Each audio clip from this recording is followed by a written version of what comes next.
സംസ്ഥാനത്ത് വരും മണിക്കൂറിൽ തിരുവനന്തപുരം, കൊല്ലം, പത്തനംതിട്ട, കോട്ടയം, ഇടുക്കി, എറണാകുളം, തൃശൂർ, പാലക്കാട്, മലപ്പുറം, വയനാട് ജില്ലകളിലെ ഒറ്റപ്പെട്ട ഇടങ്ങളിൽ ഇടിമിന്നലോടുകൂടിയ മഴയ്ക്കും മണിക്കൂറിൽ 40 കിലോമീറ്റർ വരെ വേഗതയിൽ കാറ്റിനും സാധ്യത. കേരളത്തിൽ ഒറ്റപ്പെട്ട ശക്തമായ മഴയ്ക്ക് സാധ്യതയുള്ളതിനാൽ ഇന്ന് പത്തനംതിട്ട, കോട്ടയം, ഇടുക്കി, കണ്ണൂർ ജില്ലകളിൽ യെല്ലോ അലർട്ട് പ്രഖ്യാപിച്ചു.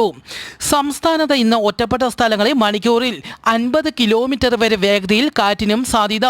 ഇടിമിന്നലിനും സാധ്യതയുണ്ടെന്നും കാലാവസ്ഥാ റിപ്പോർട്ട്. ശക്തമായ കാറ്റും മഴയും ഉണ്ടാകുമ്പോൾ വാഹനങ്ങൾ മരങ്ങളുടെ ചോട്ടിൽ പാർക്ക് ചെയ്യരുതെന്നും അറിയിച്ചു. ഇടിമിന്നലുണ്ടാകുമ്പോൾ തുറസായ സ്ഥലത്തോ ടെറസിന്റെ മുകളിലോ നിൽക്കരുതെന്നും അറിയിച്ചു. ലോകം അന്ത്യത്തോടെ അടുക്കുന്നു. സൂര്യനിലും ചന്ദ്രനിലും അടയാളങ്ങൾ കാണപ്പെടുന്നു.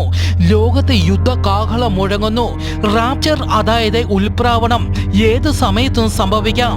കഴിഞ്ഞ ദിവസം സൗദിയുടെ തെക്ക് പടിഞ്ഞാറൻ പ്രവിശ്യകളായ അസൂറിന്റെയും ജസാന്റെയും ആകാശത്ത് കണ്ട അത്ഭുതമാണ് ഇത്.